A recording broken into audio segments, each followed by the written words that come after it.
le journal.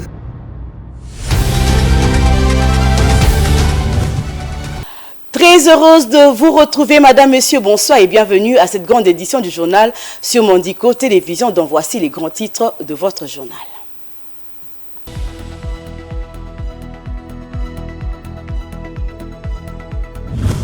Victoire diplomatique pour la RDC, le Conseil de sécurité des Nations Unies a voté à l'unanimité la résolution qui lève enfin la notification qui a imposé à la RDC un embargo contre l'achat d'armes. La France, par la voix de la secrétaire d'État française en charge du développement de la francophonie et de partenariats internationaux, condamne le soutien du Rwanda au M23 avant d'exiger au pays de Paul Kagame d'arrêter. Le Fonds monétaire international vient d'accorder 203 millions de dollars américains supplémentaires à la RDC en guise de renforcement de ses réserves en devises. Cet appui substantiel se justifie après le bon comportement des finances publiques de la RDC. 3 000 dollars américains du gouvernement en assistance aux familles pour chacune des 169 victimes de la pluie diluvienne du 13 décembre dernier sur la ville de Kinshasa. L'inhumation de toutes ces dépouilles a eu lieu ce mercredi 21 décembre au cimetière de Nsele-Bambou aux frais du gouvernement.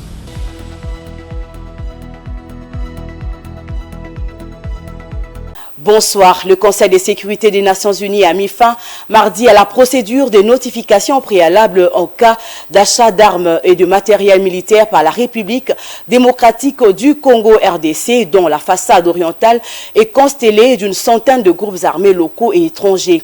Présentée par la France, la résolution 2626 a été votée à l'unanimité par le pays membre de l'organe suprême des Nations Unies qui a déclaré et reconnaître la situation sécuritaire précaire sur le terrain en RDC. Bijou Lumuna. Le Conseil de sécurité de l'ONU vient de trancher en faveur de la RDC en levant la mesure contre l'achat des armes et matériel de guerre. Cette résolution présentée au Conseil de sécurité par la France a été adoptée à l'unanimité le 20 décembre 2022. Pour le gouvernement congolais, cette décision vient réparer une injustice qui empêchait les forces armées de la République démocratique du Congo de défendre le pays face à l'agression rwandaise sous couvert du mouvement terroriste M23.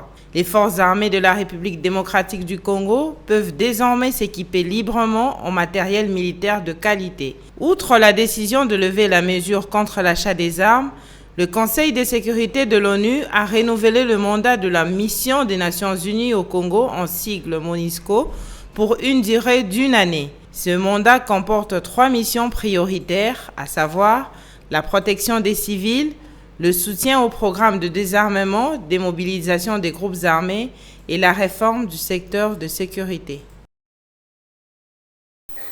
Et puis la France a pour la première fois demandé au Rwanda de cesser son soutien au M23, le groupe rebelle qui sévit dans l'est de la RDC. Il est accusé par Kinshasa et par un rapport de l'ONU de bénéficier d'un appui de Kigali, voulais-je dire. Cette déclaration a été prononcée par Chrysoula Zakharopoulou, secrétaire d'État française chargée du développement de la francophonie et de partenariats internationaux à Kinshasa. Regardez.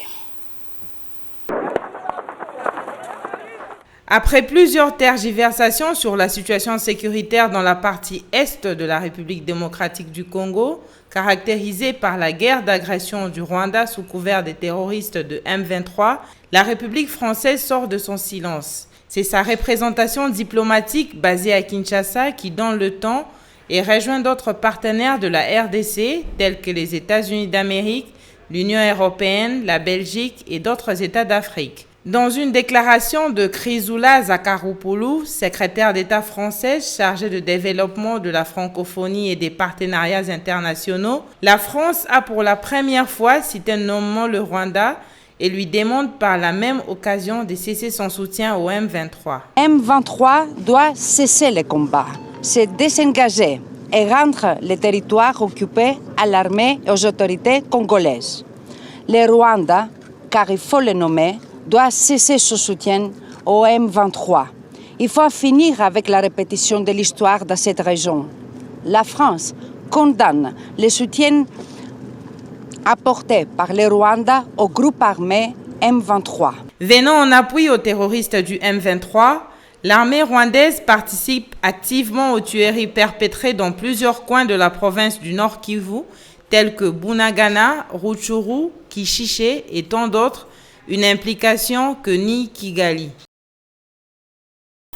Une résolution visant à renouveler les mandats de la mission de l'Organisation des Nations Unies pour la stabilisation en République démocratique du Congo a été adoptée le mardi 20 décembre 2022 pour une année supplémentaire qui va jusqu'au 20 décembre 2023 par le Conseil de sécurité de l'ONU, nous dit Laetitia Amoulalu.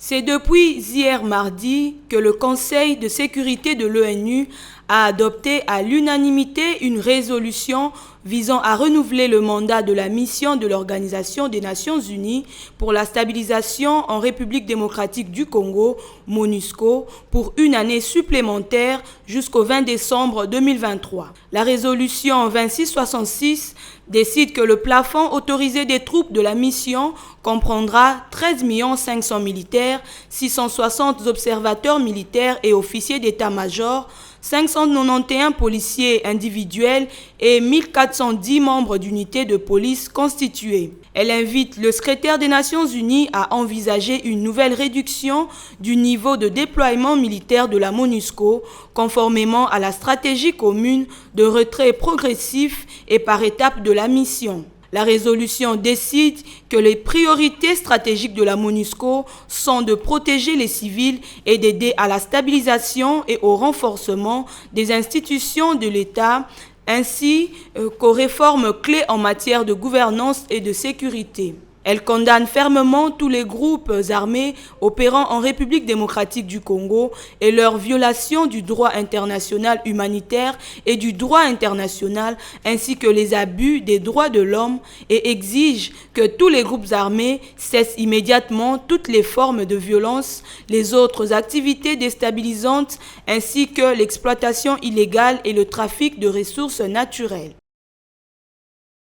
Poursuivant ce journal, Madame, Monsieur, plus de 150 casques bleus, dont 14 de l'unité de police constituée sénégalaise de la MONUSCO, ont reçu le mardi 20 décembre à Bunia en Ituri de médailles de mérite. C'est là à la suite de leur rapport dans la protection de civils en Ituri, province en proie à l'insécurité et aux conflits armés. Laetitia Moulalou revient une fois de plus.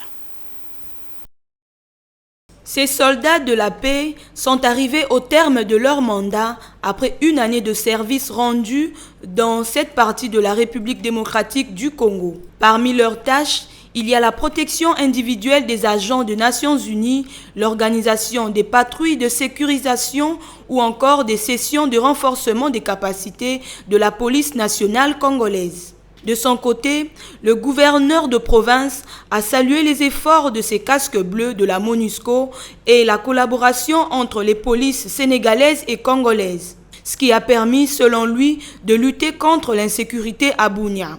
Au cours de la cérémonie qui s'est déroulée au camp Ndoromo, le gouverneur de l'Ituri a en outre salué l'intervention de ces casques bleus, surtout dans le cadre de l'appui en équipement et en renforcement de capacités de la police congolaise. Rappelons par ailleurs que c'est depuis le 11 novembre 2021 que les casques bleus de cette unité avaient été déployés en Ituri pour appuyer les efforts des autorités congolaises dans le cadre du maintien de la paix.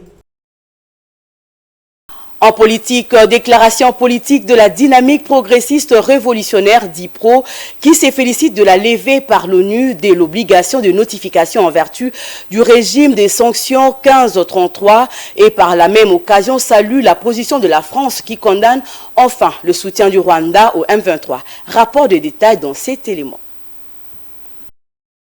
Le Conseil de sécurité de l'ONU vient de trancher en faveur de la RDC en levant la mesure contre l'achat des armes et matériel de guerre. Cette résolution présentée au Conseil de sécurité par la France a été adoptée à l'unanimité le 20 décembre 2022. Pour le gouvernement congolais, cette décision vient réparer une injustice qui empêchait les forces armées de la République démocratique du Congo de défendre le pays face à l'agression rwandaise sous couvert du mouvement terroriste M23.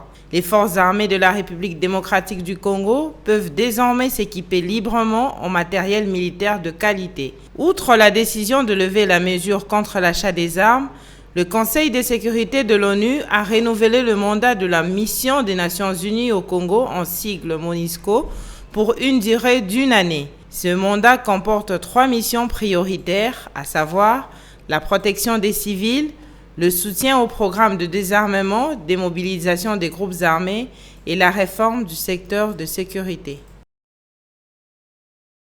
Après une revue jugée satisfaisante de finances publiques congolaises, le conseil d'administration du Fonds monétaire international FMI en sigle a autorisé le décaissement immédiat d'une enveloppe de 203 millions supplémentaires en faveur de la RDC, un appui qui va renforcer la hauteur de réserve nationale auprès de la Banque centrale du Congo. Guy Ilunga nous signe ses commentaires.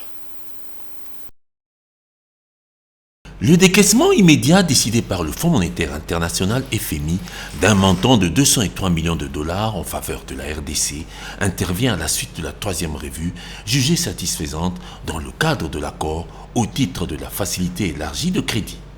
Cet appui financier constitue en réalité un véritable souffle d'encouragement et de soutien aux efforts du gouvernement congolais sur le plan du redressement des finances.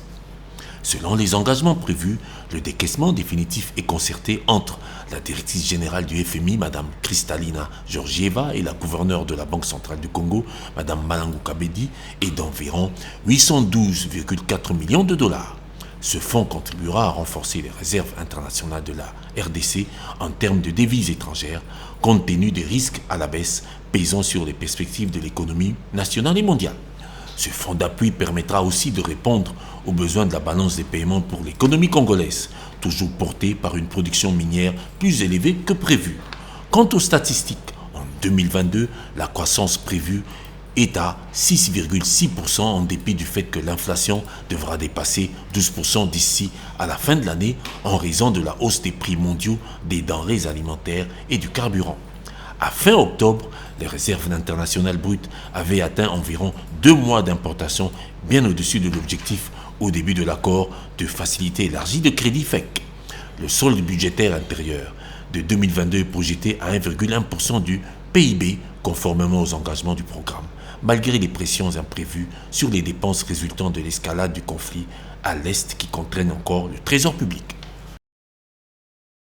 Tout à fait autre chose. Le caucus de députés nationaux catholiques Ave Maria a échangé le mardi 20 décembre 2022 avec le cardinal Fridolin Ambongo autour des questions liées à l'accueil du pape et à des tentatives de spoliation de biens immobiliers de l'Église. Pour ce qui est de la question de spoliation du patrimoine de l'Église, ces caucus dénoncent un acharnement et des convoitises par des hommes politiques, des chargés de service, des renseignements et autres. Regardez.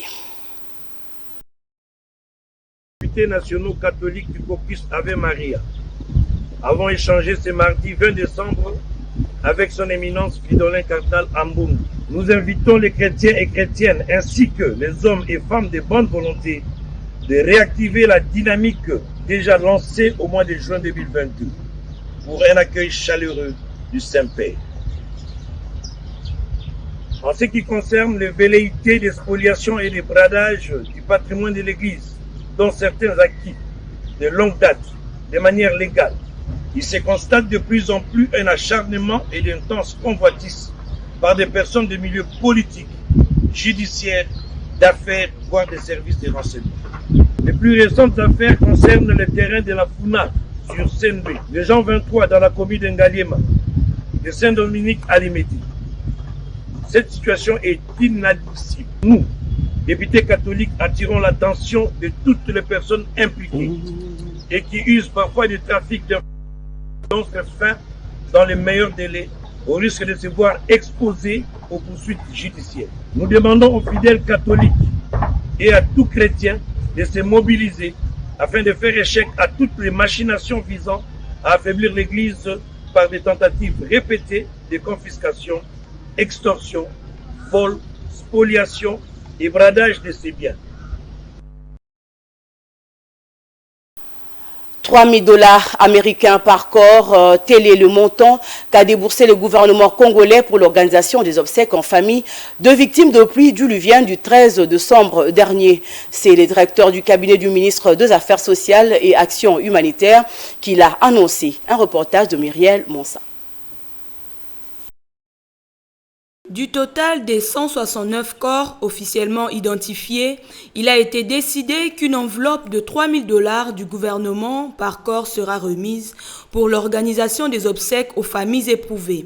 Ce montant, d'après le directeur de cabinet du ministre des Affaires sociales et humanitaires, Hubert Tetika, sera multiplié par le nombre des corps dans chaque famille. Ce que nous venons faire ici aujourd'hui, plus précisément, c'est tout simplement apporter un peu de l'aide aux familles éprouvées. Aux familles éprouvées, parce que vous savez, comme les corps sortiront de la mort directement vers les cimetières, on doit permettre aux familles de faire un peu une veillée mortuaire, de faire un peu leur deuil. C'est pour ça que l'État a préféré qu'on remette un peu de moyens aux familles, à chaque famille, pour qu'ils puissent faire leur deuil, la veillée, parce que le mercredi, nous serons obligés d'enterrer.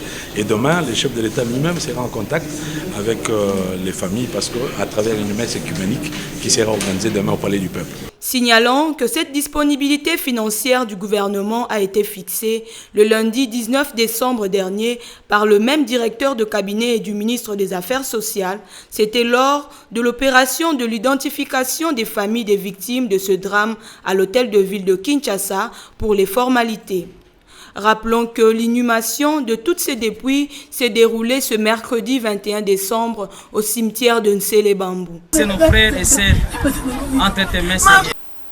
En province, au total, 22 personnes, dont 15 hommes et 7 femmes prises en otage par les assaillants, ont été libérées le 19 décembre dernier à Kwamout, dans la province du Maïndombe. Ces derniers étaient détenus suite au conflit Teke et Yaka, en plein territoire, où les déploiements de kits électoraux s'opèrent. Question de plus pour sécuriser l'enrôlement des électeurs prévus pour le 24 décembre prochain. Commentaire.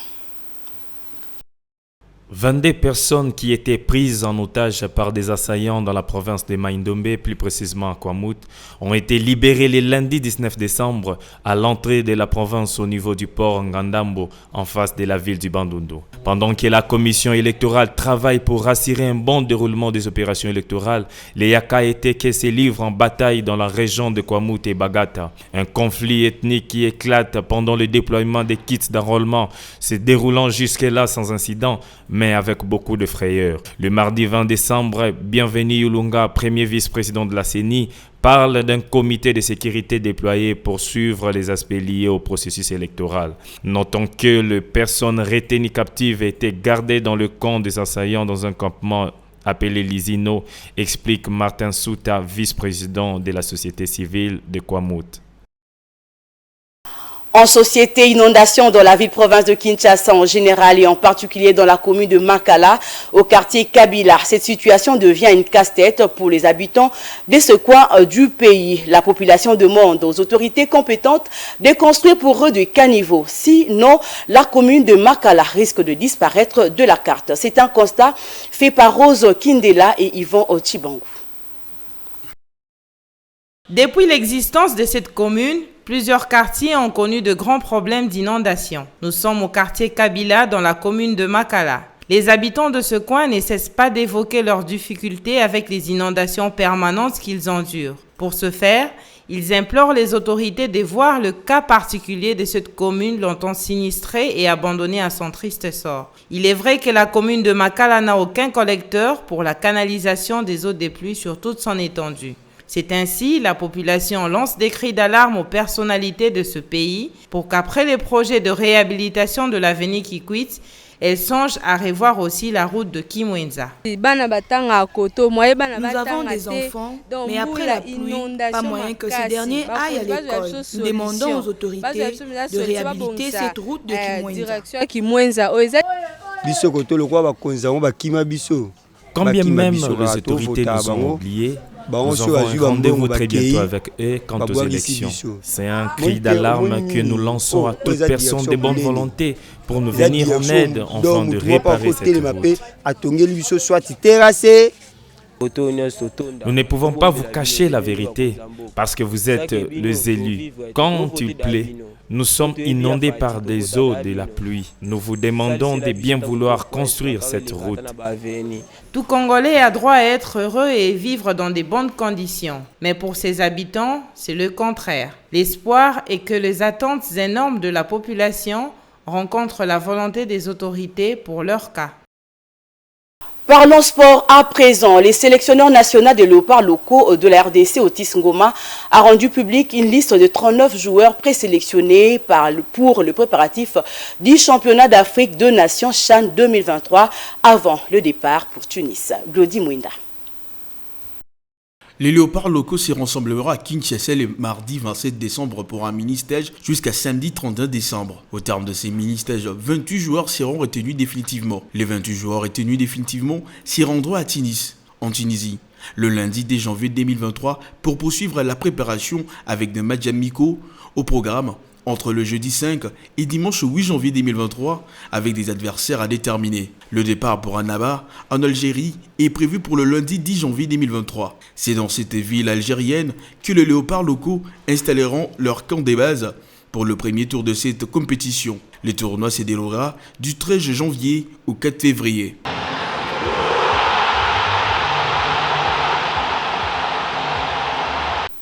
Toujours en sport, la relation entre Karim Benzema et Didier Deschamps a été très sinueuse ces 5 dernières années. Les Ballons d'Or 2022 a décidé de quitter les Bleus, considérant ne plus avoir sa place au sein de l'équipe de France. Plus de détails avec Glody Mouinda. C'est sans doute l'histoire d'une immense gâchis, tant le talent de Karim Benzema a éclaboussé le monde du sport ces dernières années. Le Ballon d'Or 2022, déjà privé des Coupes du Monde à cause d'une blessure, n'entend plus porter le maillot de l'équipe de France. Les amoureux du ballon rond peuvent nourrir de ses regrets. Ne plus voir sur le terrain le trio Griezmann, Mbappé, Benzema. Appelé à jouer le premier rôle au moins jusqu'en 2024. Oui, mais voilà. Pour Karim Benzema, la coupe est pleine. Il ne se sent plus à sa place dans cette équipe, gérée par les staffs actuels et dans un environnement où rien n'échappe à Didier Deschamps. Ce n'est d'ailleurs pas un secret. La relation entre Didier Deschamps et la star du Real Madrid est tendue depuis de nombreuses années. Leur réconciliation quelques semaines avant l'Euro était très fragile, trop pour résister aux tensions survenues avec la blessure de l'attaquant qui aura conduit à son éviction de l'équipe de France. Karim Benzema avait dû déclarer forfait au dernier moment après avoir été touché à une cuisse à l'entraînement. À seulement 3 jours de l'entraînement en lice contre l'Australie, alors que l'on s'entendait à un retour rapide. Juste après la compétition à Doha, Karim Benzema a dit stop. On en sait un peu davantage sur les contextes extrasportifs et certains éléments laissent à penser que le désamour entre Karim Benzema et les staffs de Bleu trop longtemps perduré. Les Français stars du Real Madrid avaient déjà décidé de refuser l'invitation de l'FF et d'Emmanuel Macron pour se rendre à Doha afin d'assister à la finale de Bleu. Et la communication du joueur a fait polémique. Peu de messages de soutien durant la compétition, mais surtout c'est cette photo de lui faisant la moue, posté la veille de la finale avec ses commentaires. Ça ne m'intéresse pas. Si rien n'est clair dans cette manière de s'exprimer, il était déjà en revanche assez évident que la situation entre Karim Benzema et la FF était délicate. Place à présent à la revue de presse. Tous les journaux sélectionnés par la rédaction ne rapportent tous qu'à la résolution 2626 du Conseil de sécurité qui lève la notification sur l'embargo sur les armes imposées à la République démocratique du Congo. Suivez.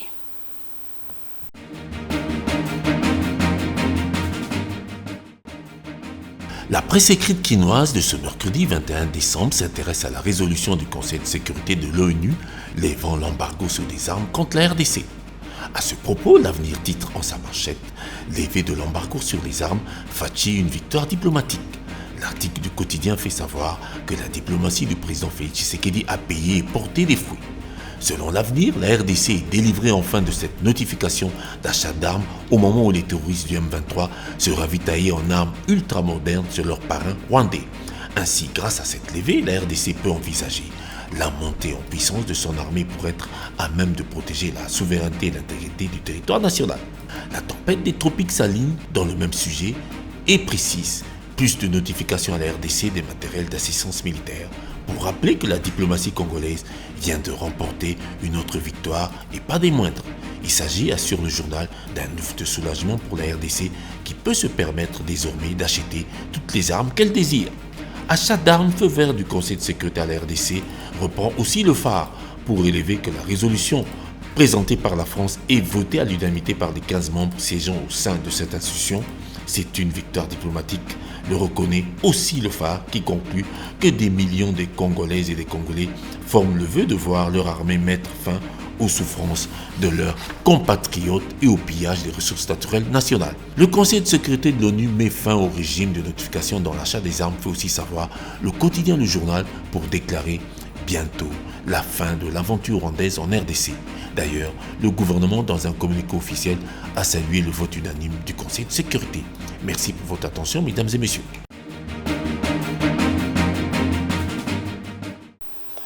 C'est la fin de ce journal. Madame, Messieurs, avant de nous quitter, place au rappel des titres.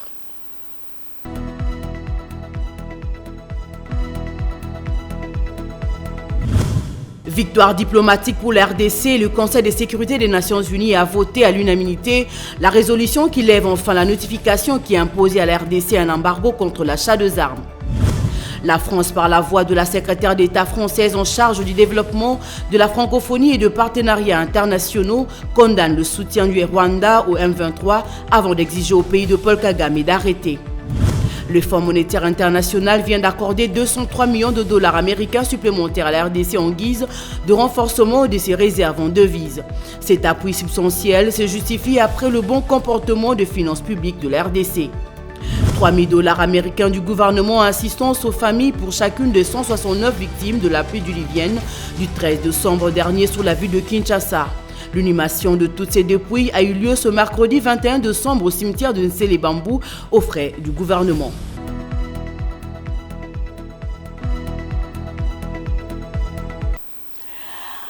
C'était le journal de la rédaction. Merci de l'avoir suivi. Je vous retrouve demain avec le même plaisir. D'ici là, bonne évasion sur Mondico Télévision. Bonsoir.